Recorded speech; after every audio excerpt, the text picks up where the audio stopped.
नमस्कार दोस्तों। आज हम जो है नया डिस्ट्रिक्ट स्टार्ट करेंगे, सिरमौर। और ये सिरमौर का भाग एक होगा, सिरमौर भाग एक। तो सिरमौर जो है हमारे लिए बहुत ज्यादा इंपॉर्टेंट क्वेश्चंस हैं। यहां पे आपको मैं फैक्ट्स करवाऊंगा, वन लाइनर, जो कि बहुत ज्यादा इंपॉर्टेंट है आपके लिए। ठीक है जी। तो पहला जो हमारे पास फैक्ट है वो है कि गठन कब हुआ। सिरमौर जिले का गठन जो है ये कब हुआ, तो ये हुआ 15 अप्रैल 1948। जब हमारा हिमाचल बना, हिमाचल का गठन हुआ, उस वक्त 4 जिले बने थे और 4 जिले जो हैं उनमें से सिरमौर एक था, उनमें से सिरमौर एक था। अब देखिए सिरमौर का नेक्स्ट क्वेश्चन जो है बनेगा, हमसे पूछेंगे कि क्षेत्रफल कितना है। सिरमौर का क्षेत्रफल है 2825 वर्ग किलोमीटर, 2825 वर्ग किलोमीटर। नेक्स्ट क्वेश्चन यहां से पूछ सकते हैं, जैसे जेबीटी टेट और एचपी टेट में कहीं कहीं पूछ लेते हैं विधानसभा क्षेत्र कितने हैं। तो विधानसभा क्षेत्र यहां पे हैं 5। विधानसभा क्षेत्र कितने हैं? 5। अब बाकी जिलों की तरह हम यहां पे भी धार पढ़ेंगे। धार जो है वो काफी इंपॉर्टेंट है। ये जो सिरमौर की धार है ये बार बार पूछी गई है। तो यहाँ पे 2 धार है मेनली, गिरी आर और गिरी पार। ठीक है जी। एक तो है गिरी पार और दूसरी है गिरी आर। अब ये गिरी आर गिरी पार क्या है? गिरी नदी है जो सिरमौर जिले के बीचों बीच से बहती है और वो सिरमौर को दो भागों में बांटती है। तो इसका एक हिस्सा जो इधर है वो हो जाता है आर और दूसरा जो है वो हो जाता है पार। मतलब नदी के पारला जो हिस्सा है वो गिरी पार और जो पारला हिस्सा है वो गिरी पार। ठीक है जी। अब गिरी पार जो है इसको ट्रांसगिरी भी कहा जाता है। इसको किस नाम से जाना जाता है? ट्रांसगिरी।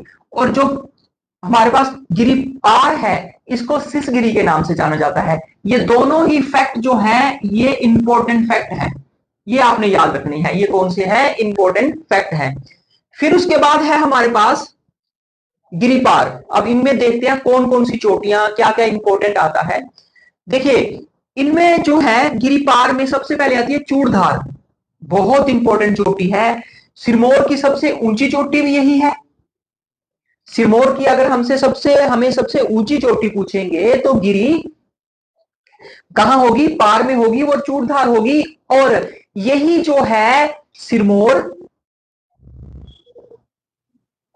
व शिमला को अलग करती है और जोड़ती भी है। मतलब सिरमौर और शिमला के बीच जो चोटी आती है वो चूड़धार चोटी है। ट्रैकिंग भी यहां पे होती है, अगर कभी आप जाएं तो करें। अब उसके बाद है हमारे पास एक और धार आती है यहां पे, शिलाई धार। शिलाई जगह भी है। शिलाई धार अगर हमसे पूछेंगे कहां है तो सिरमौर में है। और किस में? सिरमौर किस जगह पे? तो गिरी पार में आएगी। ये किस क्षेत्र में आएगी? गिरी पार में आएगी। ठीक है। अब इसके बाद हमारे पास गिरी आर की बात कर लेते हैं। तो गिरी आर में जो है पहले तो हमारे पास होगा सैंधार। गिरी आर में जो है वो कौन सी है? सैंधार। और उसके बाद है क्यारदा दून धार। क्यारदा दून धार। अब देखिए सिरमौर है तो ये उत्तराखंड के साथ लगता है, तो दून घाटी जो है वो यहां पे पड़ती है। देहरादून वाली जो है वो एक घाटी है पूरी जो सिरमौर तक आ जाती है। तो सिरमौर में भी उसका एक हिस्सा है जिसको हम बोलते हैं क्यारदा दून धार। और सिरमौर जिले की ये सबसे उपजाऊ घाटी है। जैसे हिमाचल प्रदेश की सबसे उपजाऊ घाटी है बलह घाटी, सिरमौर की सबसे उपजाऊ घाटी है क्यारदा दून घाटी। फिर उसके बाद यहां पे कुछ नदियां हैं, यहां पे कुछ नदियां हैं, वो कौन कौन सी है? इसी धार में आती है, गिरी आर में आती है। जलाल, बाटा, गिरी, मारकंडा। हमसे पूछेंगे मारकंडा किस क्षेत्र में आएगी तो गिरी आर में आएगी। बाटा, गिरी, मारकंडा, जलाल सारी ही कहां है? गिरी आर में आएंगी। अब हमने यहां पे तो पढ़ लिया गठन, क्षेत्रफल, विधानसभा क्षेत्र और धार, जो कि बहुत ज्यादा इंपॉर्टेंट है। गिरी आर, गिरी पार, सिस और ट्रांसगिरी को बोला जाता है। अब है हमारे पास नदियां। नदियां जो हैं यहां पे एक ही मेन नदी है जो है यमुना। कौन सी है? यमुना। यमुना का जो पौराणिक संबंध अगर पूछें किससे है, पूछते हैं पेपर में ये क्वेश्चन, तो ये सूर्य से होता है। किससे हो जाता है? सूर्य से। अब यमुना नदी का जो है उद्गम स्थल कहां है? उद्गम स्थल इसका है यूके। यूके मतलब उत्तराखंड। कहां है? उत्तराखंड। उत्तराखंड में क्या? यमुनोत्री पर्वत। कौन सा पर्वत है? यमुनोत्री पर्वत। और इसका एक पौराणिक नाम भी है कालिंदी।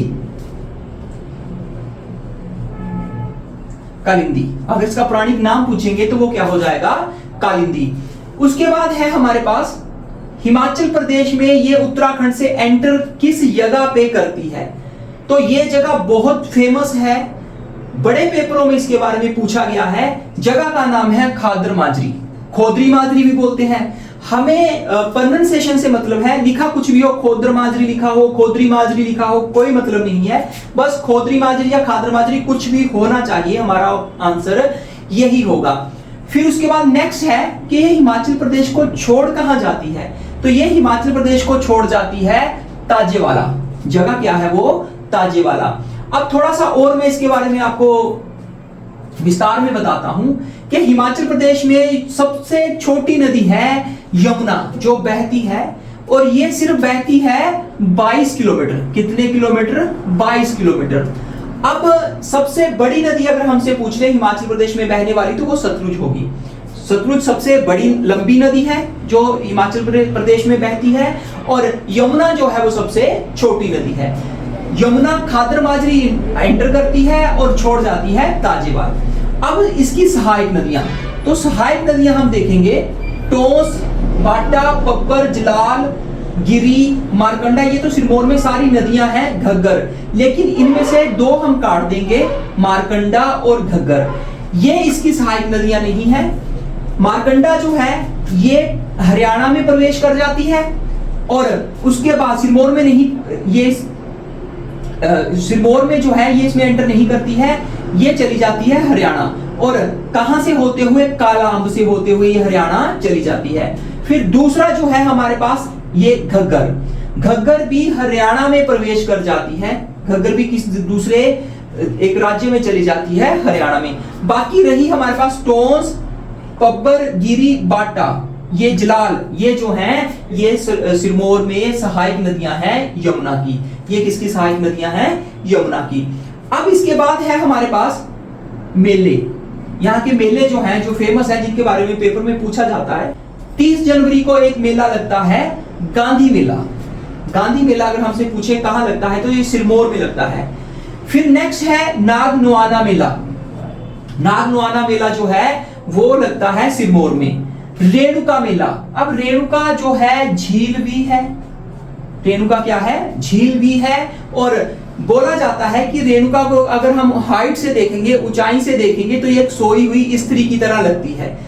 और उसके बाद परशुराम जी की माता थी रेणुका, और रेणुका झील के साथ ही एक ताल है परशुराम ताल। ये भी पेपर में पूछा गया है। परशुराम ताल कहां है? जगह रेणुका ही होगी। ठीक है जी। बिशु मेला, दूसरा क्या है? बिशु मेला। तो ये हमारे पास जो है सिरमौर जिले की इंपॉर्टेंट फैक्ट्स थे जो मैंने आपको बताए। वन लाइनर फैक्ट्स हैं, इनको याद रखना बड़ा ज्यादा मुश्किल नहीं है। आप इनके नोट्स बनाइए, रखिए, और जरूर आपको ये आपके आने वाले जो एग्जाम्स हैं उनमें काम आएंगे। धन्यवाद। जय हिंद, जय हिमाचल।